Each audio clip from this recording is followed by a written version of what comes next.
lo fue. Quiero agradecer mucho a Diana Lieberman, me honra haber estudiado con ella, fue uno de esos descubrimientos de la pandemia. Yo venía recibiendo sus propuestas por mail antes de que la pandemia y la cuarentena llegara y nunca era el momento de ponerme a estudiar con ella y llegó la cuarentena. Y fue la primera propuesta que tomé, así allá en marzo, cuando recién apareció toda esta situación de quedarnos en casa, y fue un gran acompañamiento, un gran aprendizaje, una conversación nueva y una sensibilidad nueva, y que después me ayudó con el tiempo para transitar, y no sé si entender, pero aceptar la muerte de mi madre. Así que Diana es psicoterapeuta familiar, especialista en duelo, es la fundadora y directora de la Fundación Duelum, que se especializan en acompañamiento en procesos de duelo. Y es también la escritora de un libro que se llama Hablemos de duelo. Así que, o ahora duelo, ahora duelo. Es hora de hablar del duelo. ¿Viste? Oh. Es hora de hablar de duelo. Así que un gusto para mí que ella nos acompañe, a nosotros que somos coaches o estudiantes de coaching, a mirar esto, ¿no? ¿Qué pasa en nuestras conversaciones de coaching en contextos particulares? ¿Cómo esto que nosotros decimos tan claramente de que el coach diseña futuro y acompaña a abrir posibilidades y a salir de conversaciones limitantes, ¿qué pasa con nosotros cuando el cliente está atravesando un proceso de duelo? ¿Qué particularidades, qué cosas mirar? Tenemos presente, no lo quiero dejar como obvio, que algunos socios, algunos directivos, algunas cuestiones vinculadas a la ética dicen que el duelo no es un tema a trabajar desde el coaching. Y bueno, podemos hablar mucho de eso. Lo que seguro no podemos negar es que la pandemia nos está abriendo un espacio que va a hacer que el duelo posiblemente esté más cerca de nosotros, y la pospandemia también. Entonces, la comisión directiva de ICF decidió tomar la inquietud y hacer esta propuesta y desafiarse a conversar con alguien que entiende de esto, que habla de esto todo el día, todo el tiempo, que forma gente en acompañamiento de duelo, a que miremos esta conversación, sin que estemos de esta manera diciendo, salgan los coaches sin capacitarse especialmente a trabajar duelo. No, nada de eso. Por favor, que nadie escuche eso. Simplemente miremos las conversaciones en contextos de duelo. Dicho esto, de nuevo, Diana, muchísimas gracias por estar acá y bienvenida. Se sigue sumando gente. Así que quiero que saludes, que digas, vamos a trabajar en una dinámica de preguntas. Yo tengo toda una serie de preguntas que ya levanté.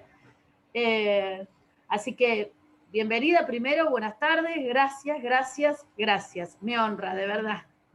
Buenas tardes a todos, gracias por la invitación. Es un placer estar con ustedes y aparte con ustedes que por ahí es probable que este tema les llegue mucho como a todos nosotros, pero que bueno, que al estar en contacto con personas y en este momento, en la pandemia, en la pospandemia, sea un tema de verdad que van a tener que poner en juego fácilmente. El duelo es un... Ahí está, te iba a preguntar eso. Empecemos con lo básico. ¿Qué es el duelo? Y tengo muchas cosas para decirles, pero el duelo es un proceso y es un proceso que se pone en marcha a partir del momento de la pérdida. Mi especialidad es trabajar procesos de duelo por muerte.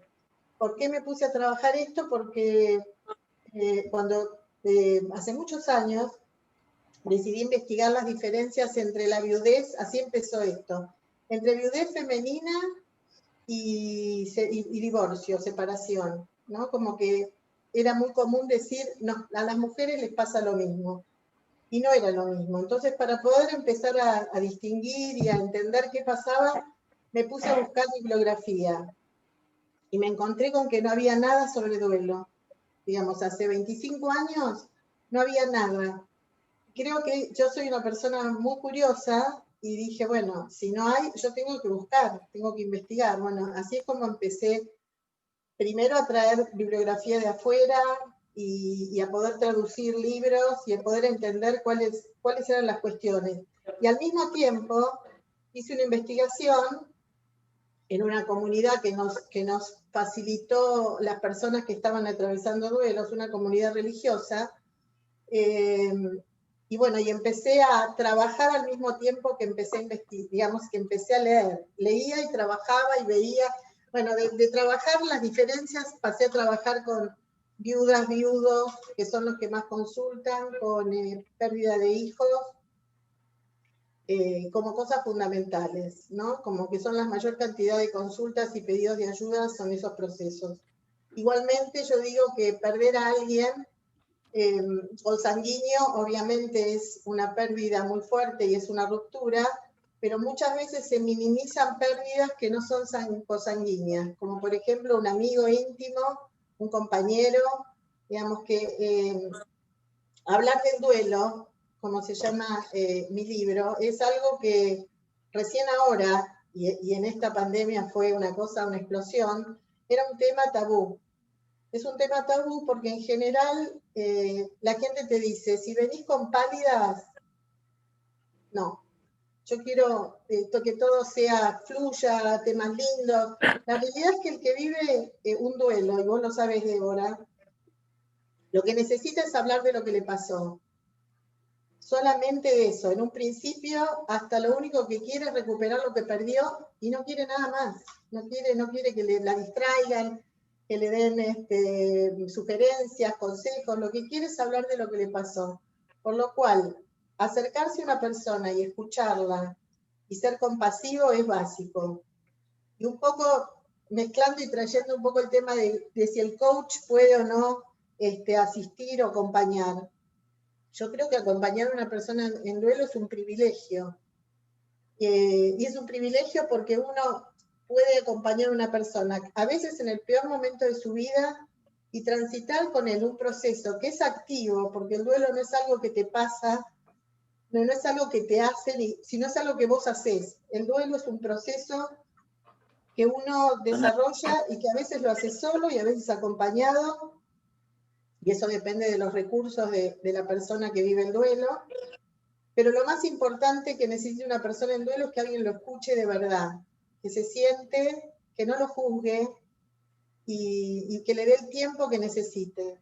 No es que hay duelos buenos y malos, después veremos que hay duelos funcionales y disfuncionales, pero en un principio lo que quiere la gente es una escucha, a veces en este momento es difícil, hoy el abrazo es a través de la palabra, porque no nos podemos tomar, pero igualmente yo en esta pandemia aprendí muchísimo y estoy acompañando a una cantidad de gente que nunca vi personalmente.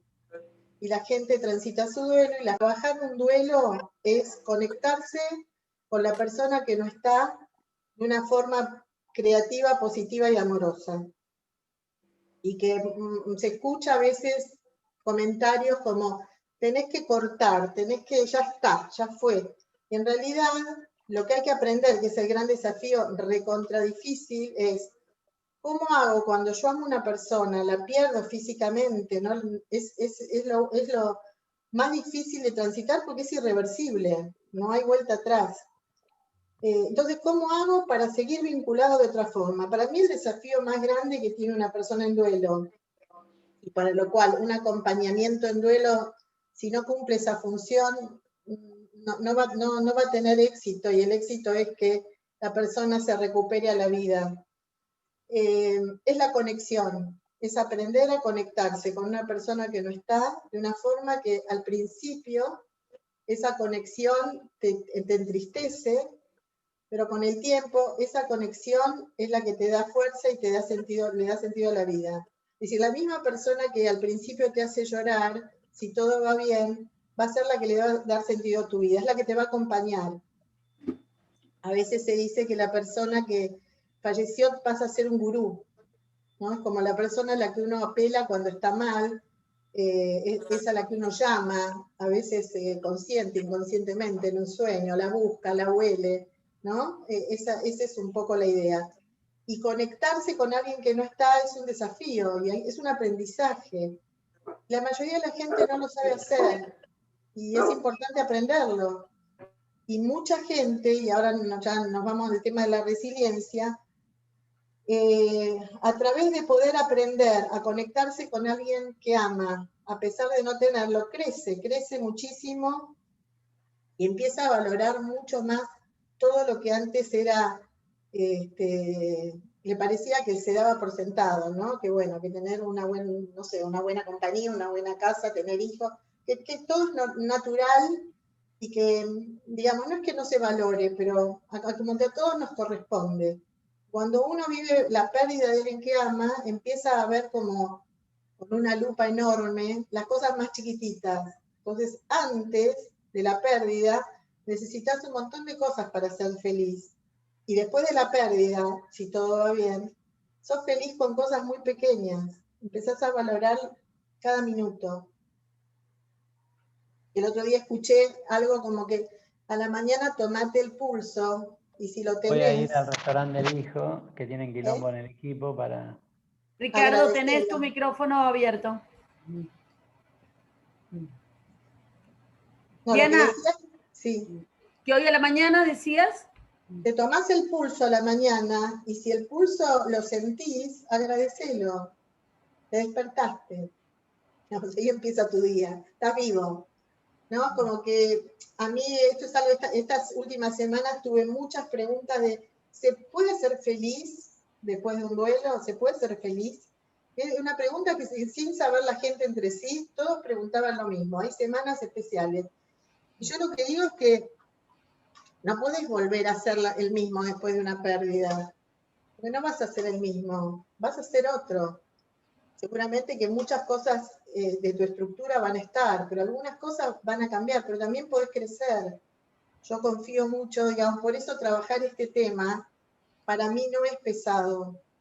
Es decir, sí, me conmuevo con el dolor de los otros, pero asistir al nacimiento, al renacimiento de alguien es sagrado, tiene un valor increíble. Y yo apunto a eso, confío en la capacidad resiliente de las personas que me consultan. ¿Y qué pasa con la vida de alguien, pensando en esto que decíamos de mirarlo como contexto, ¿no? ¿Qué pasa con el resto de los aspectos de la vida de alguien cuando aparece el duelo de alguien cercano? Un padre, una madre, un marido. Cambia totalmente. Hay un autor, Luis, que dice que el duelo es como el cielo que lo cubre todo. Cuando vos estás frente a una pérdida, todo se tiñe de ese color y todo cambia y hay un montón de situaciones que uno tiene que resolver. Por eso a veces la gente dice, vos sos terapeuta de duelo, pero ¿puedo hablar también de mi tema económico? ¿Puedo hablar del tema de...? Es que en realidad, cuando vos tenés una pérdida, es como si un juego tenés que volver a dar y jugar de vuelta. Entonces, todo se transforma. Qué sé yo, una viuda, si es joven, tiene que ver qué hace con sus hijos. Si económicamente tenía un sostén, cómo lo sostiene. Si no lo tiene, lo tiene que buscar. A veces los viudos siempre tienen que hacer algún tipo de negociación con la familia del fallecido. Y bueno, yo intento trabajar todo eso. Son cosas como claves que empiezan a pasar. Entonces, de golpe, la persona llora por la pérdida, pero también llora por todas las otras cosas que tiene que resolver. Y en general, todo eso pasa todo junto. Entonces, el acompañamiento en duelo es trabajar el dolor, connotar positivamente las emociones del duelo, pero también ayudarlo a decidir y a responder a todas las demandas que aparecen al mismo tiempo, ¿no? El duelo es dolor, tristeza, miedo, confusión, dolor emocional, dolor físico, dolor espiritual. Digamos, cuando uno ve todas las manifestaciones del duelo, ya solo leerlas es como que te confunde, te tira, te vuelve loco. Entonces, todo eso lo vive una persona en un tiempo que, bueno, iremos viendo cómo va la cosa, pero las vive todas juntas. Entonces, yo creo que mucha gente tiene muchos recursos y puede transitar sola, mucha gente no. Están bien las dos cosas, está bien. Hay gente que espera un tiempo para ver si se puede resolver su vida y luego consulta. Hay gente que no va a consultar nunca. Pero en realidad, lo más importante que yo veo que tiene que ver con el éxito de una persona en duelos, tiene que ver con los recursos propios. Es decir, es como si fuera que la solución está dentro de esa persona. Pero hay que ayudarlo a reconocer esos recursos. Bueno, en ese punto empezamos a hacer como, acá hay mucho coach, pero ahí hacemos como un contacto, ¿no es cierto? Porque el coach también mira al cliente como que tiene los recursos y las posibilidades, y el desafío es que el cliente los encuentre en sí mismos, las posibilidades y los recursos. Así que me trajo inmediatamente esto que vos acabás de decir. Quiero decirle a todos que el chat está abierto, que si quieren poner preguntas, será para mí un placer trasladárselas a Diana. La idea es conversar con ella. Si alguno quiere levantar la mano y hacerle alguna pregunta o connotar de alguna manera esta situación, para mí también está bien. Diana, ¿hay duelos, digámosle así, más peores o más livianos que otros? Formas de morir, los accidentes, el suicidio, o duelo es duelo. Mira, el duelo que cada uno vive es el peor porque lo tiene que vivir uno. Entonces, yo trabajé y trabajo con grupos de personas en duelo y es normal que empiecen a decir, bueno, pero vos por lo menos tal cosa, y por la edad, y por el vínculo, entonces cada uno compara, y luego llegamos a la conclusión que el peor duelo es el que yo tengo que enfrentar. Pero es cierto que la muerte súbita, que puede tener que ver con accidentes, el suicidio, hay situaciones que son como más complejas, porque más allá de elaborar un duelo, como cualquier duelo, con todas las emociones y sentimientos, hay algunas situaciones que hacen más difícil darle un sentido a la pérdida y poder entender o explicar lo que pasó. Entonces, también el terapeuta lo que hace es ayudarle a construir sentido y a contar un relato de lo que entiende que pasó. Y como yo creo que la verdad es algo que se construye, no es algo que existe, entonces a veces las personas vienen con un relato y el trabajo es ayudarlos a construir un relato que sea más amigable, por decirlo de alguna forma, ¿no? Como para poder explicar, porque uno se está todo el tiempo preguntando, ¿por qué? ¿Por qué a mí? ¿Por qué ahora? Pero bueno, uno va trabajando y va construyendo explicaciones que tampoco son definitivas, porque a veces uno explica algo y luego de un tiempo lo puede reexplicar o complejizar o completar de otra forma.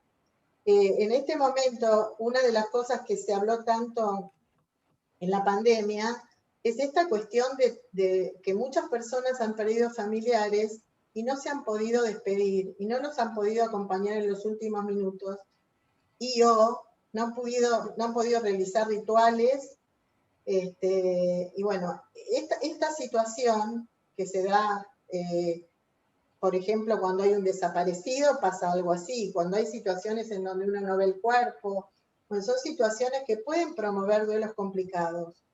Yo creo que por eso la gente está tan, digamos, conmocionada por lo que estamos viviendo, que hay gente que llama y a los 2 días que perdió a alguien. Porque, digamos, la gente está buscando respuestas, está en una búsqueda de poder explicar lo que pasó. La falta de rituales, la falta de contacto, la falta del abrazo, el no acompañar a alguien con el que estuviste toda la vida y en los momentos últimos no poder estar, son situaciones muy difíciles, muy difíciles. Yo igualmente creo que se pueden trabajar y se pueden trabajar bien. Para mí, esto es algo que yo veo, es el hecho de que vivamos todos un duelo compartido y que a todos, a muchos nos ha pasado, y a algunos les pasará algo parecido, a veces aminora un poco la culpa, ¿no? Porque la culpa es un tema clave en el duelo, que es tema de mucho trabajo, pero en general esto de sentir que, bueno, yo no pude viajar, no pude estar, pero tampoco pudo viajar mucha otra gente, digamos, es medio extraña la situación, pero funciona porque cuando yo me pregunto, ¿por qué a mí, yo soy la que más sufro, esto me pasó solo a mí, nadie vivió esto, pero no, sí, lo estamos viviendo en forma compartida. Y esto, no sé si es un aliciente, pero es una posible explicación y una posibilidad de aceptar quizás un poco más suavemente las cosas. Igual, todo lo que no se puede hacer en el momento, y esto es importante saberlo, se programa y se realiza. Porque la gente dice, no pude, no pudiste ese día. Pero esto, hay gente que está programando rituales para el futuro porque todavía no pudo viajar, no pudo llegar, con lo cual, digamos, esta posibilidad de trabajar esto y programar un ritual, programar un encuentro con los seres queridos para compartir el dolor, son cosas que si no se pudieron hacer, se van a poder hacer. Mucha gente muy creativa realizó un montón de rituales a distancia. Te digo como situaciones complicadas y complejas, no necesariamente traumáticas, digamos, porque hoy se habla mucho de trauma, todo es traumático. Y yo creo que hay una posibilidad de trabajar con los recursos de las personas y el ayudador puede generar muchísimos más recursos como para transitar un duelo de una forma funcional. ¿Qué es un duelo funcional? Es un duelo que tiene una duración, un comienzo y un final. Es un duelo complicado, un duelo que se cronifica, un duelo que se posterga, que se niega, que se pospone. Y bueno, esto es lo que hay que trabajar, justamente, para evitarlo. Diana, vos sabés que dijiste al comienzo de lo último que decías, construir sentido, ¿no? Acompañar a construir sentido.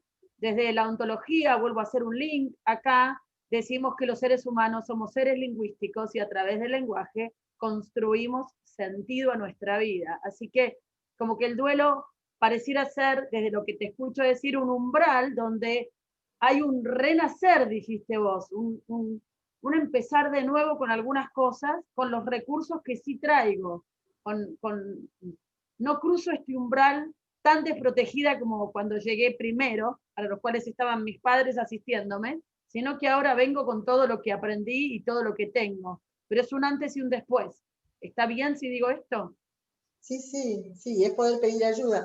Por ejemplo, es común que llame a alguien por teléfono y te diga, o por Skype o por alguna red, y te diga, perdón por llorar, perdí a mi marido después de 40 años, perdón por llorar.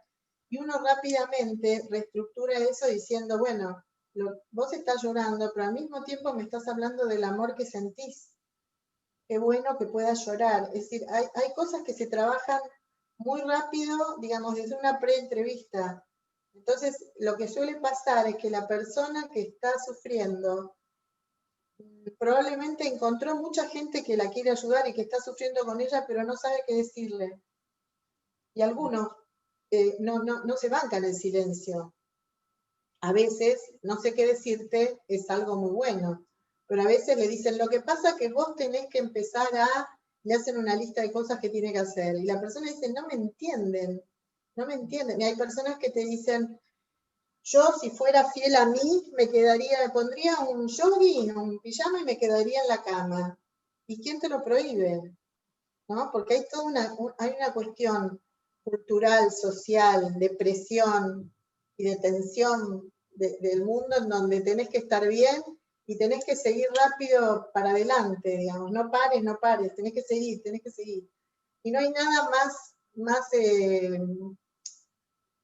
Napoleón Bonaparte decía, vísteme despacio que estoy apurado. Entonces no hay nada más, digamos,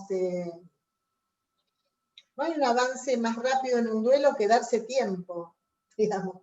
Las personas que no se dan tiempo a veces cargan el duelo durante toda la vida, porque tenía que estar bien, porque no podía estar mal, ¿no? Digamos, viéndolos después a posteriori y después de muchos años. Entonces, quédate quieto, no hagas nada, date bolilla, escuchate, no te dejes llevar por lo que te dice todo el mundo, trata de conectarte con el sentir. Bueno, ahí ya entramos en otras cuestiones como la meditación, la espiritualidad, etcétera, que son cuestiones que a veces no es tan fácil, pero en mi trabajo voy mechando como muchas variables que ya sé que funcionan, que ya sé que son una ayuda muy grande para la gente. Entonces, cuando una persona se siente escuchada de verdad, no juzgada y comprendida, mejora, mejora espontáneamente.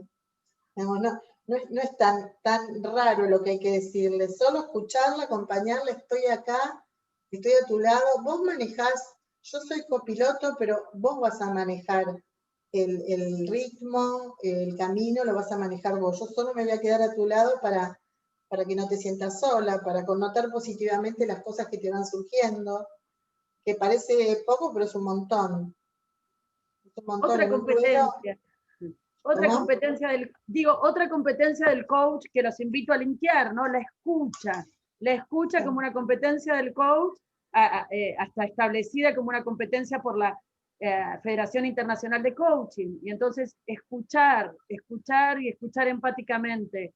Diana, tengo una pregunta acá que voy a leerte. Diana, ¿qué abordaje sugerís en el acompañamiento de la fase final de la vida de niños o niñas con cáncer, teniendo en cuenta los aspectos psicosociocultural, espiritual de médico, familia e instituciones en las que se realizan los tratamientos?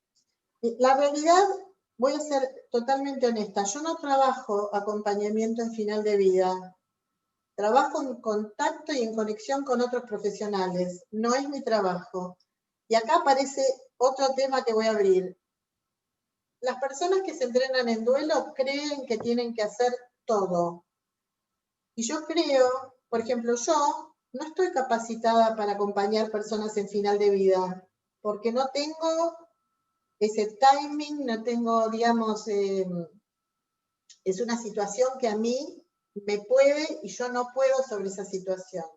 Con lo cual, a veces me pasó cuando yo empecé a trabajar duelo, que empezaron a aparecer padres que habían perdido hijos. Y mi socia, hace 20, 30 años, 25 años, me decía, yo, padres que perdieron hijos, no voy a atender. ¿Por qué? Porque no puedo, Y yo, bueno, esto tiene que ver con la historia y lo transgeneracional. Yo tengo que atender padres que perdieron hijos. No sé por qué, después me enteré.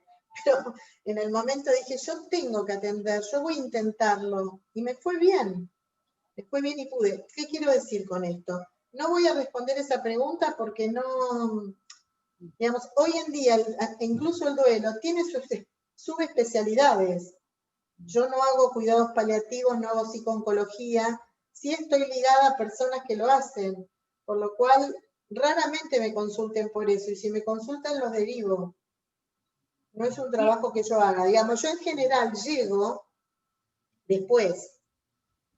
Entonces, los que hacen psicooncología me llaman después.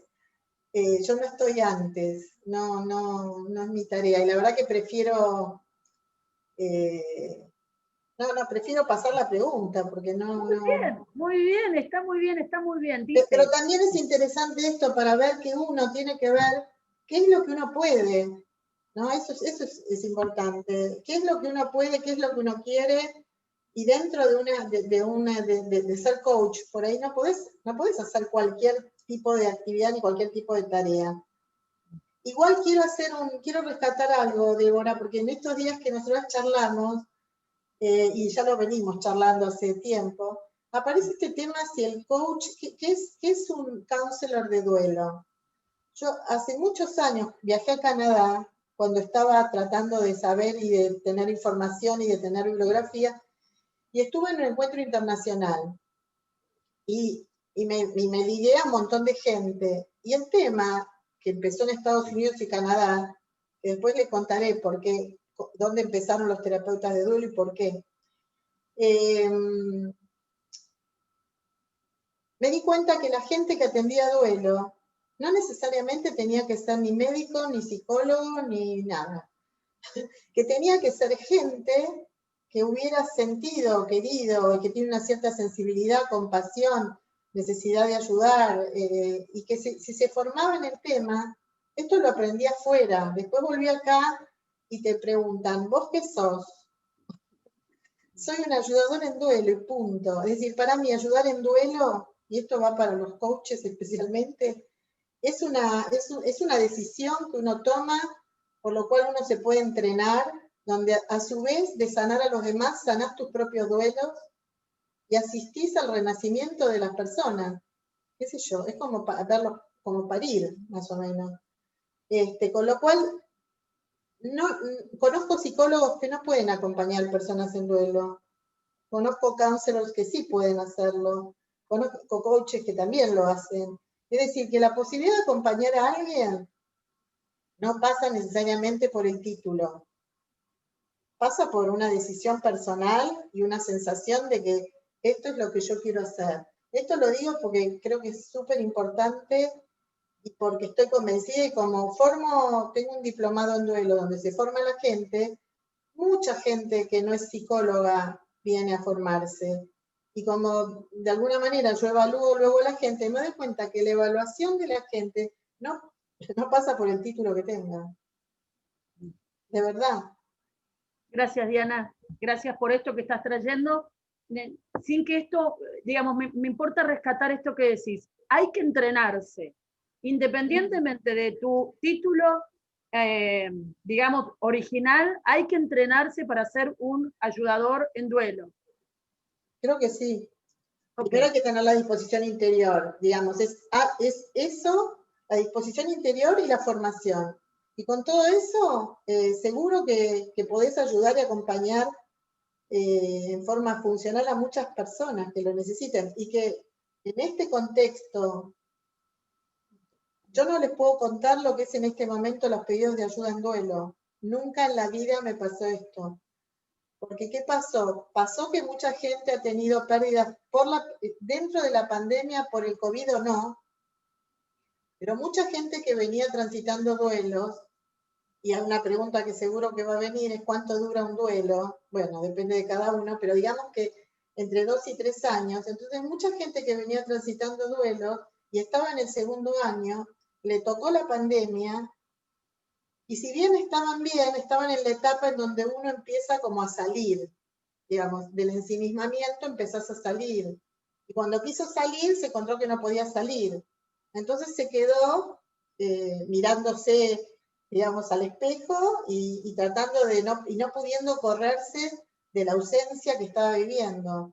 Entonces, sobre las consultas de ahora, hay muchas consultas de gente que no iba a consultar, que venía más o menos bien y podía salir, pero no pudo salir, se quedó estancada. Entonces, es impresionante. Yo me reía con algunos colegas que estamos todos igual, que no querés mirar el teléfono. Porque mirás el teléfono y dices, hola. ¡No! Pero porque de verdad es impresionante. Es una cosa, aparte uno tiene un límite para trabajar. Qué sé yo, no podés trabajar con toda la gente que venga.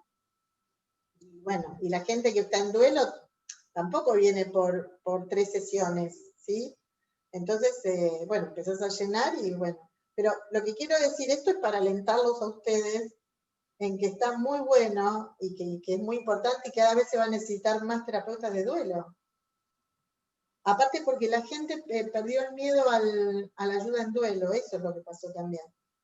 Se habló tanto, se habló y se habla tanto de la muerte y de los duelos complicados y del trauma, que la gente está toda muy como un poco obsesionada.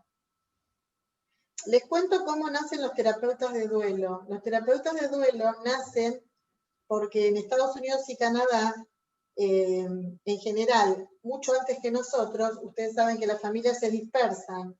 Una familia vive en un estado, un hijo va a estudiar a otra universidad, otro va a otro. Y cuando se produce la muerte de alguno, el duelo es una cuestión individual, pero se hace en forma social y familiar.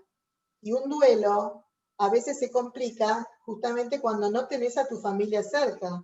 Porque si vos vivís en un estado y tenés que contarle a tus compañeros de trabajo quién era tu papá, cuáles eran las costumbres, es como que no, a ver, una cosa es hablar con la gente del barrio, con la gente del pueblo, con la gente no sé, que lo conocía, con los familiares.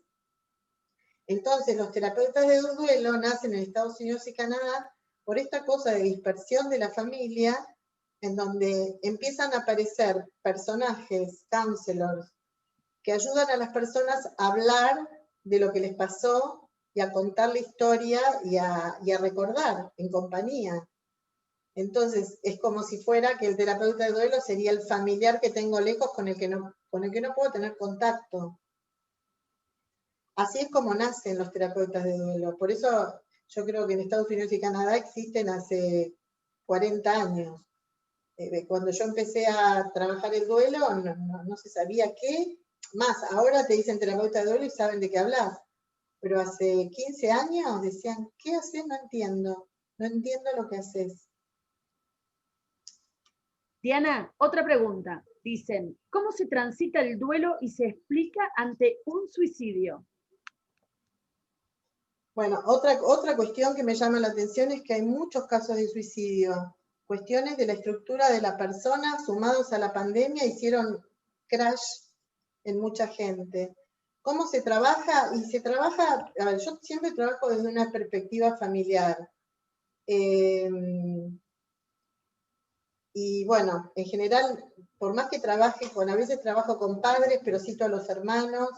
Bueno, es como reconstruir una historia, porque sobre todas las emociones del duelo, es como que hay un jeroglífico que hay que decodificar.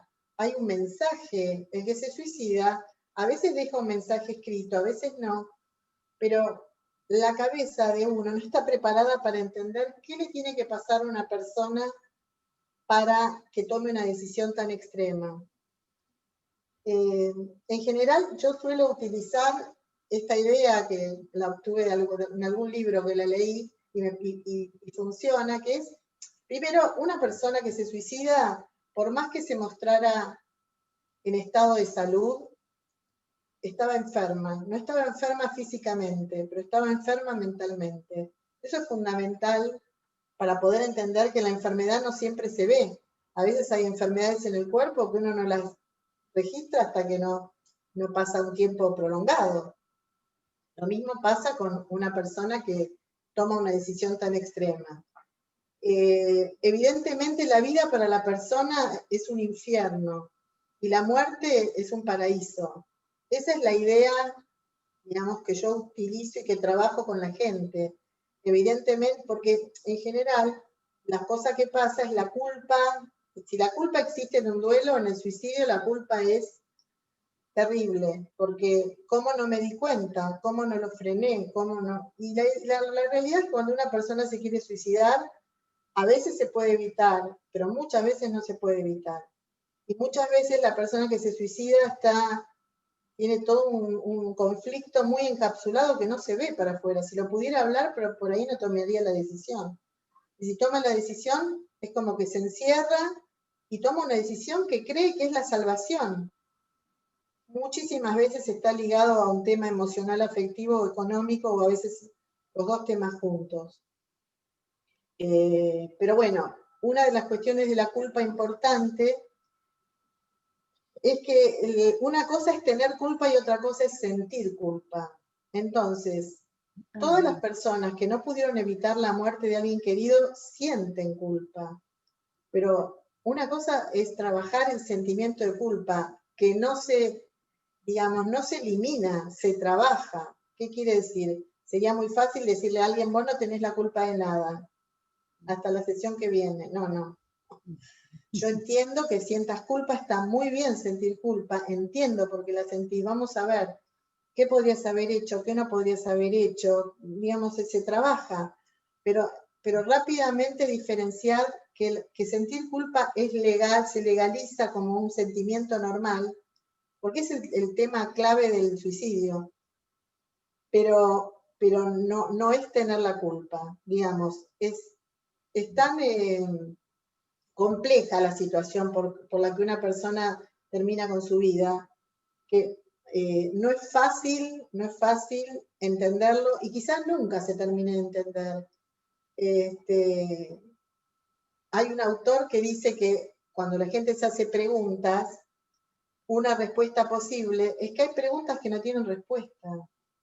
Y poder aceptar eso es terrible, pero es algo que sana, ¿no? Esto de que yo me puedo pasar toda la vida preguntándome algo, pero el día que me entero que hay preguntas que no tienen respuesta, quizás eso me permite como ceder en la obsesión, ¿no? De saber. Esto de poder vivir sin saber algo, sin terminar de saberlo. Okay. Hay preguntas que no tienen respuesta. Aprender a vivir sin saber algo. A ver, tengo una pregunta acá. Cuando consideras que un duelo está transitando el camino de sanación normal, ¿y cuándo diagnosticás que el duelo deviene en patológico? Preguntan. En el duelo hay un montón de emociones muy complicadas, como el miedo, la desesperanza, la culpa, el enojo, y todos se suman. Y hay conductas también típicas del duelo. Entonces, lo que se ve claramente es que conductas que pueden ser, por ejemplo, una persona que no quiere tocar nada de las cosas del fallecido, las quiere que permanezca la habitación igual y las cosas y no tocarlas. En determinado momento esa conducta es normal. Si a lo largo del tiempo eso no se modifica, una conducta que era normal en un momento pasa a ser anormal en otro o disfuncional en otro. Entonces, lo que uno ve en un duelo, con un duelo anda bien, hay movimiento, hay transformación. La gente dice cosas en el primer mes, en el segundo, pero en el quinto mes dice otra cosa y en el séptimo otra. Es decir, se va transformando, hay movimiento, no hay congelamiento, no. Entonces, y cosas que son esperables al principio, por ejemplo, es muy común que las personas que pierden a alguien muy querido, con el que tenían un apego muy, muy fuerte, digan, yo no quiero vivir. Y uno le dice, te entiendo, claro, si no vivieras no sentirías el dolor que estás sintiendo, pero es un poco alto el costo. Pero una cosa es decir, no quiero vivir, y otra cosa es, me voy a quitar la vida, no es igual. Entonces, no querer vivir al principio, y el principio es los primeros tiempos y de acuerdo a las características de cada persona. Pero si uno está acompañando a una persona en duelo, y esa persona sigue repitiendo lo mismo, evidentemente uno como terapeuta se tiene que plantear, ¿estoy trabajando bien? Por ahí no, porque por ahí a veces uno tiene sus puntos ciegos y a veces uno tiene que replantearse y bueno, y poder hacer un trabajo con colegas y revisar un poco las cosas, porque lo que en un momento es esperable, en otro momento, si todo va bien, una persona que no quiere vivir, después dice quiero vivir por mis hijos, y después al final dice quiero vivir porque yo merezco vivir, y porque me di cuenta que el mejor homenaje que le puedo hacer a mi padre es vivir y vivir con dignidad. Y mi padre quería que fuera feliz, y voy a ser feliz. Pero esto no implica dejar de amar al que falleció. Esto implica transformar el dolor que sentía en amor. Entonces, por eso es todo muy, digamos, hay que ir viendo en qué momento pasa cada cosa, pero fundamentalmente es que tiene que haber movimiento. El duelo es una montaña rusa que va así, ¿no? Pero va así. No va así.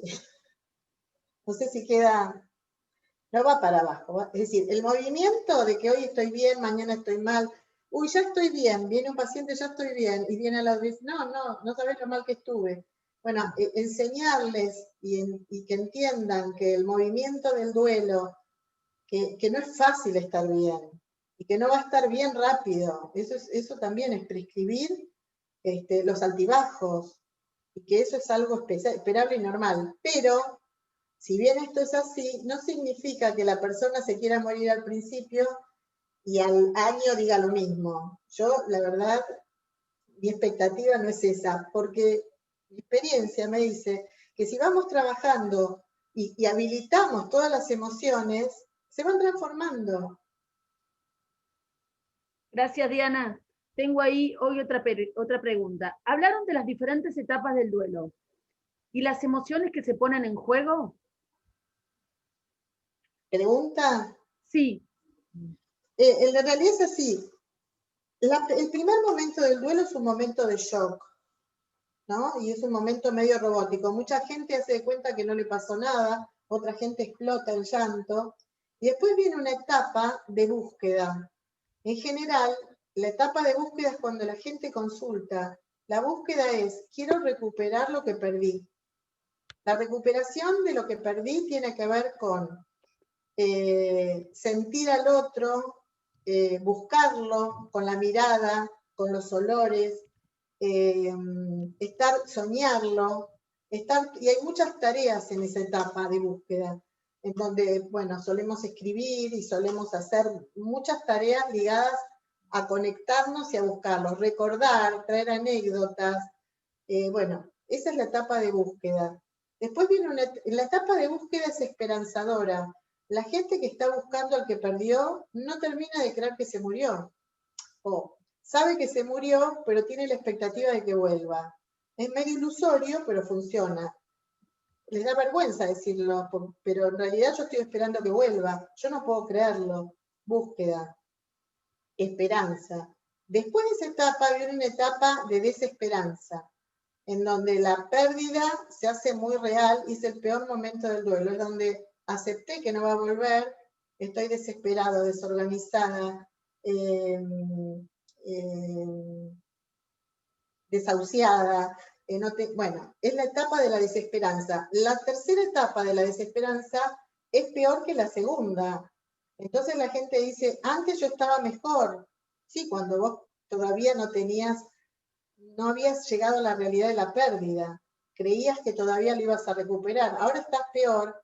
Estás mejor porque estás más avanzado, pero estás peor porque perdiste la esperanza.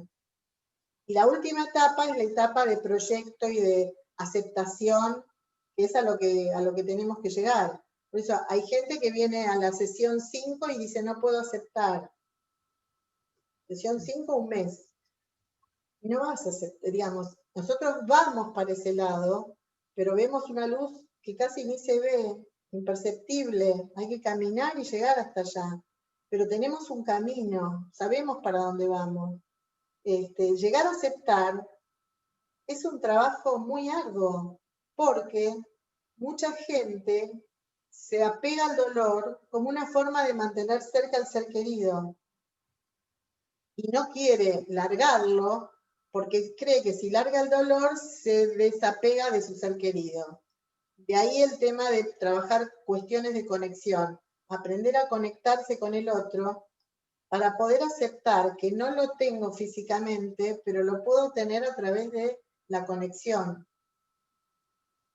Y un tema hermoso de la etapa de búsqueda es el tema de las señales. Si alguno pasó por una situación de duelo, habrá sentido o habrá vivido alguna cosa relacionada con las señales, que son esas situaciones que uno vive en donde siente que hay un mensaje, que hay algo que te conecta directamente con tu ser querido, como por ejemplo, subirte al auto, encender la radio, el día más triste de tu vida, y escuchar la música preferida en ese minuto que justo encendiste la radio y decir, bueno, esto es una señal. Bueno, yo como terapeuta de duelo, trabajo y creo mucho en las señales. Las señales tienen que ver con creer, no con ver. Digamos, las personas dicen, explícamelo. No, no es para explicar, es para sentir. No, no es para explicar. ¿Qué te puedo explicar? ¿Cómo te puedo explicar que esa canción preferida justo se enciende en el momento que estás pensando en tu ser querido? De verdad que no te lo puedo explicar. Hay cosas que no se pueden explicar y funcionan. De eso, es mi libro que no escribí, es el libro de las señales. Tengo tantas señales atesoradas, increíbles. Les conté una muy común, pero hay increíbles, que, bueno, nada, que dan cuenta de que quizás hay algo, digamos, esto ayuda a las personas a sentir que no perdieron del todo la persona que aman. Gracias, Diana. Hay gente que ya está dando las gracias, quiero que lo sepas, en el chat, y también hay gente que te está dando las gracias. Y te quiero hacer una pregunta. Diana, ¿qué es la muerte? Es una parte de la vida. Es una parte de la vida. Es lo más natural que hay. Y es algo por el que todos vamos a pasar, por lo cual no mirarla de frente puede ser un error, porque en realidad es conveniente darse cuenta que somos impermanentes, somos vulnerables y que la incertidumbre tiene que ser nuestra amiga si queremos transitar la vida y aceptar la muerte. Diana, dijiste que en un momento con tu socia vos decías, ok, yo sí quiero trabajar muerte de hijos, ¿no? Y después entendiste por qué. Y esa pregunta quedó, ese comentario quedó ahí abierto. ¿Nos podés contar, si no es muy personal, por qué entendiste esto? Porque cuando era mi primer sobrino, que hoy tendría que tener, suponete, 50 y largos, a los 5 años falleció. Y como yo era el hijo de mi hermana mayor, por un tema de una cardiopatía congénita con la que nació. Y yo en el momento tuve que hacerme cargo sentí que me hice cargo de la noticia de mis padres, de mi sobrino. Yo tendría, qué sé yo, 18 años, una cosa así. Y fue un impacto muy grande, que yo en el momento lo viví, operé, y mi vida continuó. Después, bueno, estudié, me recibí, y nunca tenía pensado en mi vida que iba a trabajar este tema. Pero cuando me llevó la vida a contactarme con el tema, me puse a ver lo que sufrían los padres ante esta situación, conecté automáticamente con mi hermana y mi cuñado, con los que me crié prácticamente. Mi cuñado me conoció a los 10 años, así que bueno, que sentí que yo tenía que de alguna manera devolver o ayudar en momentos tan difíciles de la vida donde donde uno no sabe lo que hacer como padre. Entonces sentí como, no sé si podía, sentía que tenía. Y la verdad me fue bien, me fue bien. Me fue bien porque evidentemente tenía como esa asignatura para cumplir en la vida. Viste que las cosas en la vida pasan y uno las decodifica a posteriori. Así que bueno, nada, esa es la historia. Diana, preguntan, ¿el enojo con la persona que murió, en qué etapa la ubicás? No sé en qué etapa lo ubico, pero porque depende de cada. Pero en general hay dos cosas claves en el duelo, que es el enojo y la tristeza como dos caras de una moneda. Al principio, durante mucho tiempo, a veces estás enojada, mostrás enojo pero estás triste, y a veces estás triste pero en realidad hay enojo. Y el enojo llega después a la persona.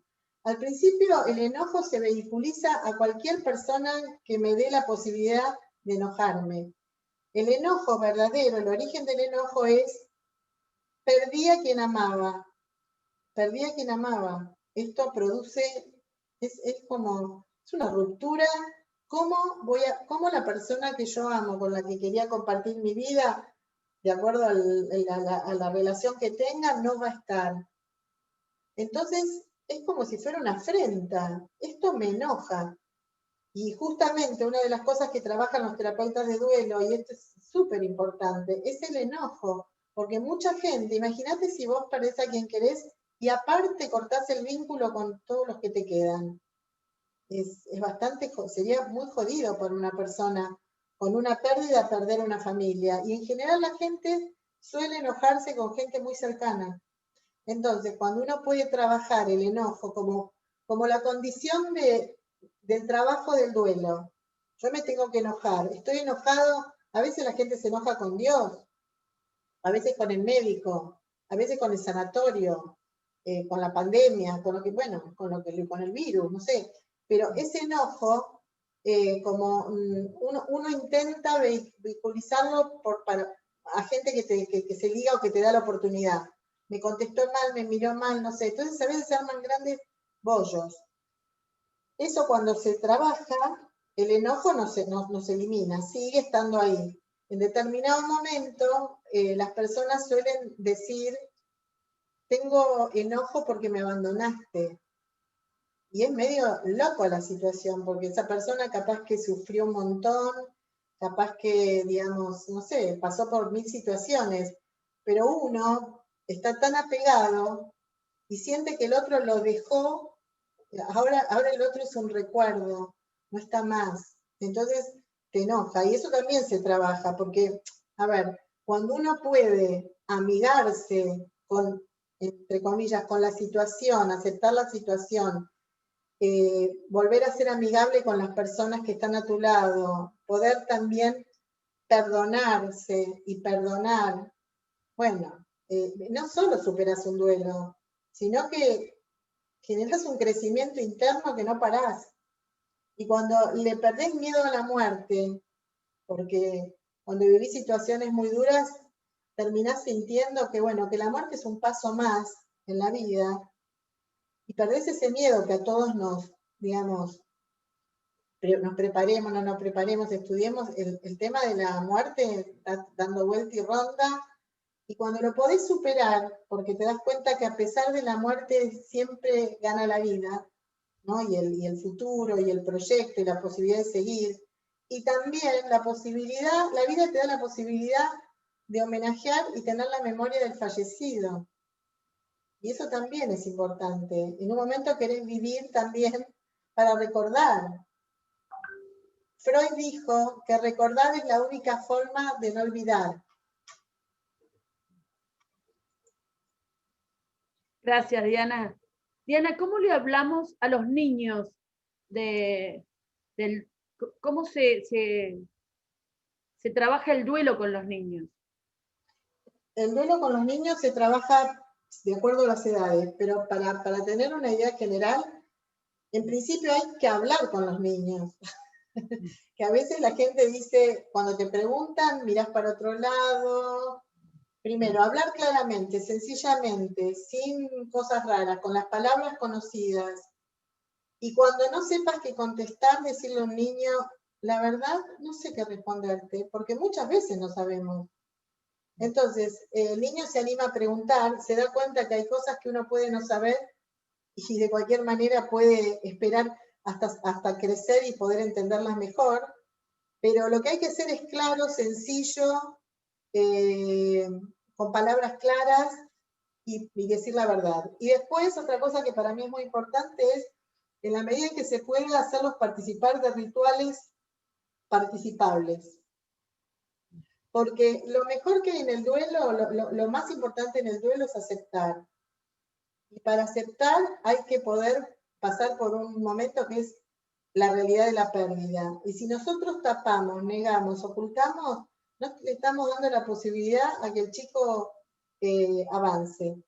Los chicos dicen todo lo que nosotros no decimos. Son mucho más espontáneos, son mucho más sanitos y se recuperan mucho más fácil de lo que nosotros creemos. No se recuperan cuando les ocultamos, les mentimos y los dejamos afuera de las conversaciones. ¿Okay? Entonces, obviamente, con cuidado y de acuerdo a la edad, bueno, ser cautos, pero yo creo que todos sabemos lo que responderle a los niños. Lo que pasa es que damos tantas vueltas que al final le terminamos diciendo algo complicado y complejo y no entienden nada. Pero los chicos no saben cómo es la vida. Entonces la muerte pasa a ser algo mucho más aceptable. Gracias, Diana. Diana, les quiero avisar a todos, los datos de contacto de Diana están en el chat y si no, yo soy un contacto para llegar a Diana. Diana, ¿sirve o cómo ayuda tener creencias religiosas, por ejemplo, o trabajos espirituales? Yo digo que es conveniente ser religioso. No sé si es conveniente. Y mira, las personas religiosas tienen mucha más capacidad de aceptar sin cuestionar. Entonces, de por sí, creen que lo que pasó es lo que en general, lo que pasó es lo que debía pasar y que yo lo único que tengo que hacer es aceptar, y bueno, hacer los rituales y rezar, la oración. Pero bueno, hay gente que no es religiosa, pero lo espiritual se puede trabajar, se puede desarrollar. Yo desarrollé mucho mi parte espiritual por mis propias pérdidas. Fue la mejor forma de poder transitarlas y crecer. No, por ahí me puse a estudiar Kabbalah, me puse a hacer un instructorado en mindfulness, leí mucho sobre budismo, etcétera, qué sé yo. Y a mí eso me ayudó un montón. Por eso te digo, son muchas las variables que entran. Las personas muy religiosas no consultan a un terapeuta de duelo. Lo bien que hacen. Porque no lo necesitan. Salvo que se hayan enojado con Dios mal. Entonces sí, consultan. Pero la idea es que se puedan volver a amigar en algún momento. Si todo va bien, van a recuperar la confianza. Bien. El chat está completo. Hemos conversado 1 hora y 10 o 1 hora. Quiero animar a alguno que tenga alguna pregunta, que puede escribir, puede pedir el micrófono. Yo mientras sigo pensando qué otra cosa no nos quedó por decir respecto del duelo y pienso en esto, ¿no? En esto que vos decías recién, de cómo seguir con todo lo demás. Que vos decías, bueno, date tiempo, escúchate, pedí ayuda, porque los coaches trabajamos con eso, con el diseño del futuro, con seguir mirando la posibilidad, con la visión, la misión, el objetivo, la meta. Este es nuestro lenguaje de todos los días. ¿Qué querés? ¿Qué necesitas para tener lo que querés? ¿Qué te falta para tener lo que querés? Y cómo el duelo, escucho que vos nos decís, viene a pararte y a mirar otra cosa, ¿no? Entonces, la invitación sería, si no podés, no podés, y date tiempo. Tal cual, sí, sí, tal cual. Es decir, yo creo que, y a poder abrirte a todas las emociones sin frenar ninguna. ¿No? Porque en general la gente, no tengo que estar tan mal, no tengo que llorar tanto, no tengo... Yo tengo una imagen que me la fabriqué, que es como si vos tuvieras un reservorio de lágrimas. Entonces, cuanto antes salgan las lágrimas, mejor. La gente dice, no puedo seguir llorando tanto. ¿Por qué no podés? ¿Quién te dijo? Y si empiezo a llorar, no voy a... No, todos los que empezaron a llorar pararon. Tranquila, llorar. Digamos, estimular, se estimula. Yo noto positivamente las emociones a full. Nunca freno a alguien, ya lloraste mucho, no podés estar tan angustiada. No, sí, ¿cómo que no podés estar tan angustiada? Hay que pasar por lo que vos estás pasando para entender lo que te está pasando. ¿Por qué no vas a estar angustiada? No, la gente me dice que estoy muy angustiada. ¿Y cómo tendrías que estar? Digamos, todo lo que pasa al principio de un duelo fuerte, para mí mejor. Si yo veo a una persona en duelo, que pasado, qué sé yo, un mes, está muy tranquila, yo me preocupo. Y capaz que la voy a habilitar desde el lugar que puedo a que se enoje, a que grite, hasta que no quiera hacer cosas, a que no quiera trabajar, digamos, esto de tenés que trabajar, no, a vos te hace bien trabajar, sí, pero ahora no puedo, no trabajes. Digamos, esta cosa de connotar, pues si escuchaste, date bolilla. La gente cree que si deja de hacer algo no lo va a hacer más. Y como el duelo es una cosa que circula y se mueve, lo que te pasa, todo lo que largues en este momento es ganado. Porque ¿qué pasa cuando la gente no manifiesta emociones? Suponete, empiezan a trabajar, empiezan a hacer todo, ¿viste? Como que pedalean. En un momento se agotan. Y cuando aparece ese momento, el mundo te dice, pero vos estabas bien, ¿cómo vas a estar mal ahora? ¿Viste? Como si la cosa fuera lineal, y bueno, ahora tenés que estar re bien. Y lo que pasa es que lo que no pasa en un momento pasa en otro. Pero ¿qué pasa? El apoyo social del duelo al principio es enorme. Y después la gente, cuando ve que estás bien, entre comillas, se raja. Entonces, la idea es, todo lo que puedas ahora, largalo, hacelo, vas a recibir apoyo, compañía, comida, teléfono, mensajes, y este es el momento para estar mal, digamos. Por lo cual, después, seguramente cuando mejores, vas a estar bien de verdad. Porque el bien del principio no es de verdad. Es personas muy rígidas, mandatos sociales, tengo que cuidar a no sé quién, tengo que trabajar porque si no, no sé qué. Digamos, yo no puedo decir que todo el mundo tiene que dejar de hacer todo, pero en general la gente intenta seguir por inercia. Y por ahí, bueno, darse la oportunidad de frenar, de parar, de esperar, es muy positivo, muy positivo.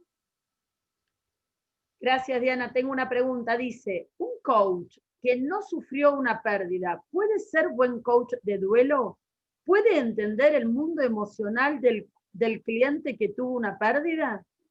Sí, si se prepara, sí. Iba a dar un ejemplo tonto, pero para operar una vesícula no tenés que tener un ataque. A ver, de vesícula para saber cómo se opera. Si vos estudiás como cirujano y entendés lo que es la vesícula, la podés operar. A ver, ¿qué te quiere? Y aparte, bueno, una persona puede no haber tenido una pérdida, pero puede tener un nivel de sensibilidad enorme. Porque no haber vivido un duelo no significa que no esté en contacto con el dolor humano. Y si te preparás, porque yo digo, si yo sé lo que es el dolor humano, pero ¿cómo hago para estar al lado con una persona? ¿Qué le digo? Bueno, prepárate. Es posible que si una viuda joven se prepara y se entrena, es muy probable que tenga una empatía enorme con otra viuda joven. Pero eso es, bueno, por una cuestión de que cuando le está hablando, lo vivió. Pero no significa que la viuda que no vivió el duelo no la pueda acompañar a la otra. Es decir, esta es la realidad. Cual mucha gente te dice cuando tiene un duelo y vos tuviste el mismo, cosa que yo comparto mis duelos con las personas, si creo que es conveniente, porque yo trabajo en forma muy, digamos, par, digamos. Horizontal, sí. Claro, vos sos la que sabés de lo que te pasó y yo sé cómo ayudarte, pero la que sabe sos vos. Entonces muchas veces es muy positivo, pero esto tiene que ver con mi forma de trabajar, contarle lo que me pasó. Entonces me dice, vos me entendés bien porque vos viviste lo mismo. Bueno, si querés, está bien, puede ser, pero conozco y formo mucha gente que puede entender muy bien, ayudar, no ha vivido. Hay personas que ayudan a pérdida de hijos y no tuvieron hijos. A ver, no, pero han sido hijos. Ah, bien, han sido hijos, han sido hijos. Diana, en este día tan particular, y ya te diría terminando, salvo que aparezca alguna otra pregunta, ¿no? ¿Qué pasa con la muerte de los ídolos? Como el día de hoy, hay 3 días de duelo, se ha decretado 3 días de duelo, el presidente de la República ha cancelado su agenda, digamos, y ya se están moviendo las redes, hay gente que fue al Obelisco, se suspendió el partido de Boca, digo, hay muchos indicadores de que no va a ser ignorado lo que sucedió hoy. Mira, no va a ser ignorado porque a la media hora que había sucedido esto, yo hablé con un familiar mío que vive en la otra parte del mundo y yo lo sabía. Yo le quería contar lo que había pasado, porque sabía que lo admiraba Maradona, y me dijo, pero yo ya me enteré, se enteró antes que yo. Pues yo estaba ocupada y cuando me enteré no lo sabía. Bueno, esto recorre el mundo. No, este es un ídolo mundial, es como una especie de Dios. Que yo lo que creo es que todos en algún momento pensamos, yo nunca pensé que se iba a morir. Si bien Maradona venía en un estado de de enfermedad, patología, recuperación, muchas cuestiones, en realidad uno cree que el ídolo no se va a morir nunca, ¿no? Como que, y creo que de alguna manera lo que lo va a mantener vivo es todo lo que está pasando. Es una forma de mantenerlo vivo. Digamos, ser argentino en un momento era Maradona y ser argentino era lo mismo. No sé en este momento, la verdad que es un fenómeno que vamos a ver, no lo tengo tan pensado. No, es un fenómeno en un momento de pandemia. Es muy loca la situación y venimos todos muy golpeados, familiar y humanamente por todo lo que estamos viviendo. Y esta situación es como que, obviamente que este va a ser el tema de, no quiero decir, pero de este año, de este fin de año seguro. Nos involucra y nos une también. Es algo medio raro, pero hay gente que lo ama y hay gente que no lo ama, pero nadie puede dejar de decir que fue como el deportista del mundo y el deportista argentino número 1. Y eso también nos une mucho, a todos en un grito de alguna manera. Así que bueno, creo que es un fenómeno para vivir ahora y para estudiarlo. Para observar y para aprender. Sí, sí. Bien, hermoso desafío. Diana, de nuevo, 1h20 conversando contigo, un lujo, un placer. Los datos de contacto, vuelvo a decirles, están en el chat. Si no saben dónde buscarme y se los puedo pasar. Entonces, para ser terapeuta de duelo, lo que hay que hacer es formarse, primero, antes que nada, que preocuparse por lo que uno es. A mí me intrigó siempre el tema del duelo, también desde mi profesión de origen, que es ser abogada, acompañando los procesos sucesorios, por ejemplo, ¿no es cierto? O también como mediadora en los procesos de división de herencias y todo eso habla de cómo se transita el duelo en el medio de una discusión por la herencia hasta que logras entender que se están peleando por el amor y que el dinero y las cosas son la metáfora de ese amor, ¿no? ¿A quién quería más papá o a quién quería más mamá, ¿no? Y es todo un aprendizaje poder escuchar que alguien está queriendo el anillo porque quiere ese lugar, el lugar que representa el anillo, que era el lugar que ocupaba el muerto por ahí, ¿no? Y no tanto la cuestión económica del anillo. Así que para mí fue, nada, me cerraron un montón de cosas en distintos espacios donde yo me desempeño, así que animo a quien esta conversación le despierte interés a mirarse y a mirar la posibilidad de ser terapeuta en duelo.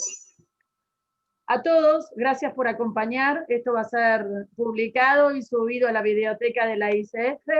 Diana, un gusto, un lujo. Gracias y hasta siempre a todos. ICF poniéndose al servicio, capítulo Argentina para sus socios. Que tengan todos buenas noches y nos vemos la semana que viene. Gracias, Débora. Un placer. Gracias, Diana. Gracias.